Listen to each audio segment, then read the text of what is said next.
Él é un ser humano excepcional. Luis Zaera.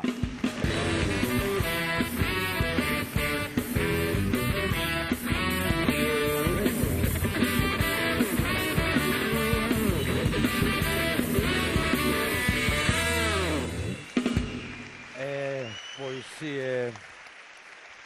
non vai mal encamiñado que dicía José Ramón, porque eu agora os meus 44 anos estou descubrindo, pois que...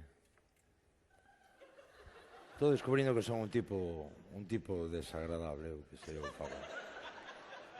fago de parvo ou de desagradable, non é... Hai que leválo, non? Hai que... Como xa dicía Currás, non? Xa dicía Currás aí en Mareas Vivas, non? Pensades que sodes a hostia da Espeniña. E era moito a verdade do noso señor, tío, era moito... Pensades que sodes a hostia da Espeniña, tamén decía aquelo de... Bueno, de que era mellor morrer, o sea, era mellor morrer, non? Porque, claro, a máis eu son parvo porque eu tiña idea... Sí, eu tiña idea de que ia...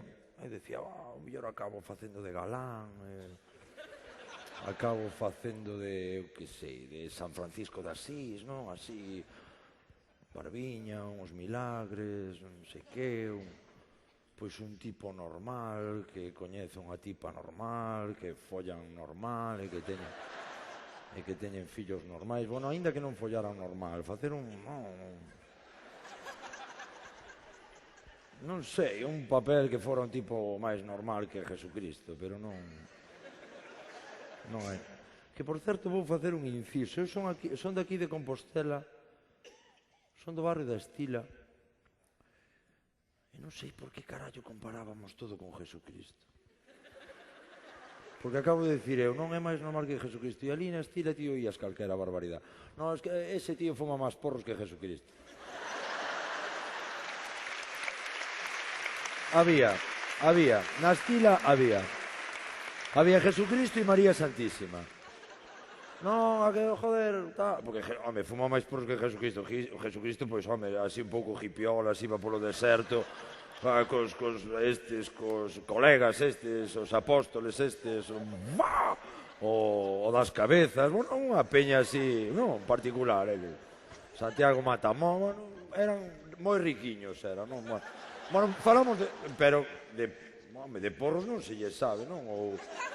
No, joder, bicho desa cara tipa está máis cachonda que María Santísima. O sea, ali na Estila... Non, quero dicir, a relación que se lle coñece a María Santísima é cunha paloma. Eu tampouco habría... Estou me liando.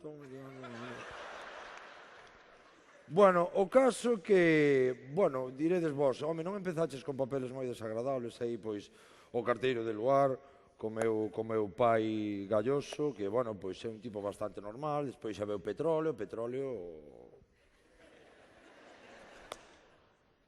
un pouco fantasma era, tío, si se deitara con Madonna nas plataformas, que carallo facía Madonna nunhas plataformas, tío? Madonna tería con unhas plataformas, despois xa fun pa Madrid e nada, o jardinero de José Luis Moreno, que xa é mellor non falar da estupidez que tiña aquel home na cabeza, o Rafa da familia Mata, despois xa veu o exitazo, sin tetas non hai paraíso. Bonito, no, a favor, pero que me decides triunfar nunha movida que se titula Sin tetas non hai paraíso? O sea, xa de dicir unha barbaridade como é debido. Sin tetas non hai paraíso. Si tienes un pollón, sí que lo hai. O sea, non sei. Hai que ir a por todas, tío. Porque sin tetas non hai paraíso. Non. E aí facía eu de perto. Que aí, a primeira demostración de que eu son parvo perdido. Porque a min... Estou nervioso, por iso fago moita cousa. Podo quitar un couso de aquí,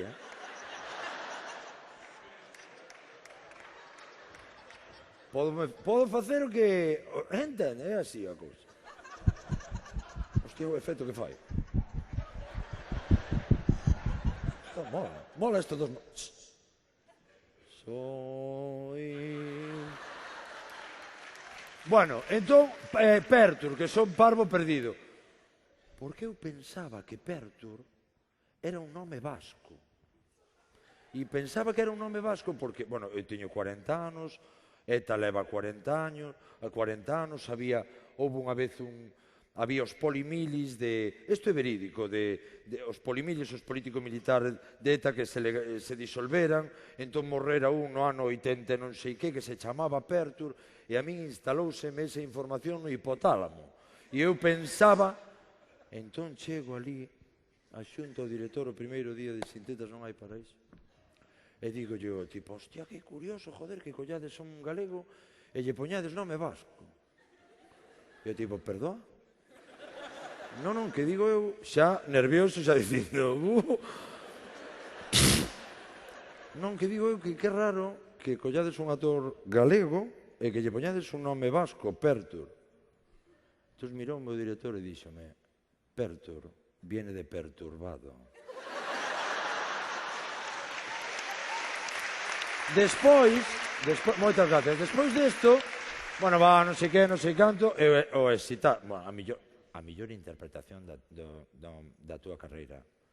O yonki este terminal de Zelda do... Bueno.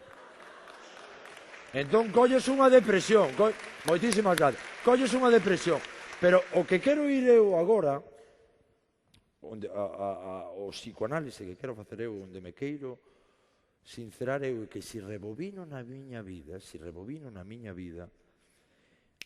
eu xa tiña un aquel desagradable de rapaz. Eu vou vos contar cando empecé a descubrir eu que era desagradable. Eu non me acordo cando votaban Los Ángeles de Charlie, pero los de Farrah Fawcett, que era a que me molaba a min, Farrah Fawcett.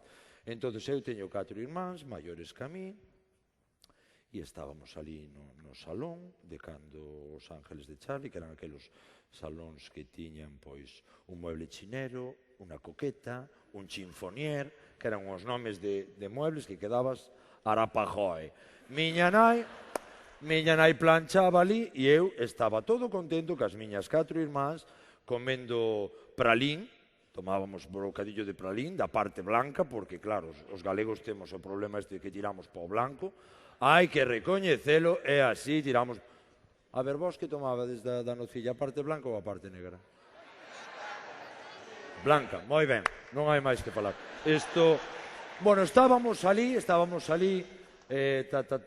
miña nai planchando, eu vendo Os Ángeles de Charlie. Eu cantos anos tería? Eu que sei, tería, non sei, 9, 10 anos. Miña nai planchando, o pralín, chuchi, cha... E miña nai levantaba a cabeza, miraba pa min e decíame, José Luis, ¿tú no puedes poner otra cara para mirar la televisión? Los Ángeles de Charlie, Farrah Fawcett. E despois, miñas irmás, que eran as 4 maiores que a mí, facíanme parvo, porque me decían, José, bajas a por regaliz rojo e te compras 2 barritas de regaliz negro para ti. E eu baixaba polo regaliz rojo, e xusto cando estaba saindo polo portal, José, sube que sale Charlie. Charlie non salía nunca na vida.